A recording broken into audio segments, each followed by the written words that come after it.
ஓட்டுநர்கள் ரெகுலராக ஒரு வண்டியை ஓட்ட மாட்டாங்க. ஏதோ ஒரு காரணம் இருக்கும். அவங்களுக்கு சம்பாத்தியம் பத்தலையா இருக்கும், இல்லை அந்த வண்டி பிடிக்கலையா இருக்கும், இல்லை ஓனரை பிடிக்கலையா இருக்கும். அப்போது இங்கே முக்கியமாக ஒரு விஷயம் வருது, எம்ப்ளாயி மேனேஜ்மெண்ட் அப்படிங்கிற ஒரு விஷயம். ஒரு வண்டி 2 வண்டி வச்சுருக்க நபரும் இன்றைக்கி அந்த எம்ப்ளாயி மேனேஜ்மெண்ட்டில் எக்ஸ்போர்ட்டாக இருக்க வேண்டிய அவசியம் வருது. இல்லைன்னா அவர் வாங்கி வச்சுருக்க கார் வீட்டுக்குள்ளே தூங்கும். அதுக்கு நம்ம டியூ கட்டணும், அதுக்கு மாதம் மாதம் சர்வீஸ் பண்ணணும், செலவு ஆகிட்டே இருக்கும், வருமானம் இல்லாமல் இருக்கும். அப்போது நீங்கள் 2 டிரைவரையோ 3 டிரைவரையோ உங்கள் ஊர்லேருந்து கூட்டிகிட்டு வரீங்க, ஒருவேளை ஒரு சொந்தக்காரராகவே இருந்தாலும் கூட அவருக்கும் பர்சனலாக சில தேவைகள் இருக்கும். அது என்னன்னு தெரிஞ்சுக்கிட்டு அதை நிவர்த்தி பண்ணக்கூடிய ஒரு ஓனராக நீங்கள் ரியாக்ட் பண்ணால் மட்டும்தான் அந்த ஓட்டுநர் உங்ககிட்ட இருப்பார். இருந்தால் தான் உங்களுக்கு நிலையான வருமானம் வரும்.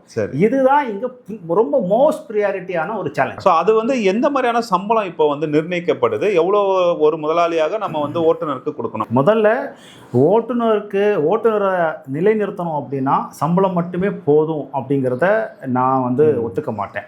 சம்பளத்தை தாண்டி அவர்கள் மனிதர்கள், அவர்களுக்கான நிறைய தேவைகள் இங்கே இருக்குது. அதை எல்லாத்தையும் சரிப்படுத்தினாலும் கூட அதை தாண்டிய தேவைகளும் அவங்களுக்கு இருக்கும். ஸோ அந்த ஓட்டுநர்கள் வேலை இடைநிற்றல் அப்படிங்கிற அந்த ஒரு சொல்லாடலுக்குள்ள வெறும் சம்பளம் மட்டும் காரணம் இல்லை, ஆனால் சம்பளம் முக்கியமான காரணம்.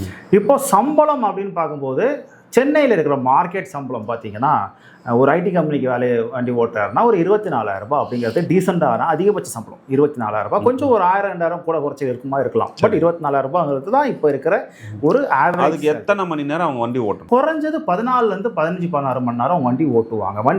வண்டி ஓட்டிகிட்டே இருக்க மாட்டாங்க, அவங்க டியூட்டியில் தான் இருப்பாங்க.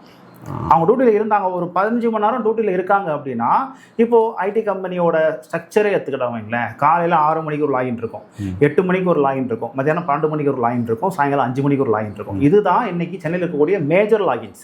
இது இல்லாமல் சில கம்பெனிஸ் இருக்குது, எவ்ரி 1 hour லாகின்ஸ் வச்சுருக்க கம்பெனிஸ் இருக்குது, ரொம்ப ரேர், ரொம்ப கம்மி தான். அப்போ இந்த 4 லாகின்ல அவங்க ஒரு 2 லாகின் பிக்கப் எடுத்து வந்துருவாங்க. அப்போ 6 மணிக்கு உள்ள வரவங்க 2 மணிக்கு வெளியே போவாங்க. அப்போ ஒரு 8 மணிக்கு உள்ள வராருன்னா அவருக்கு டிராப் 2 மணிக்கு தான் கிடைக்கும். ஸோ அவர் 2 பிக்கப் 2 டிராப் எடுத்தாதான் ஒரு நாளைக்கு கிட்டத்தட்ட ஒரு 2,500 ரூபாய் அளவுக்கு அவரால் ரெவன்யூ பார்க்க முடியும்.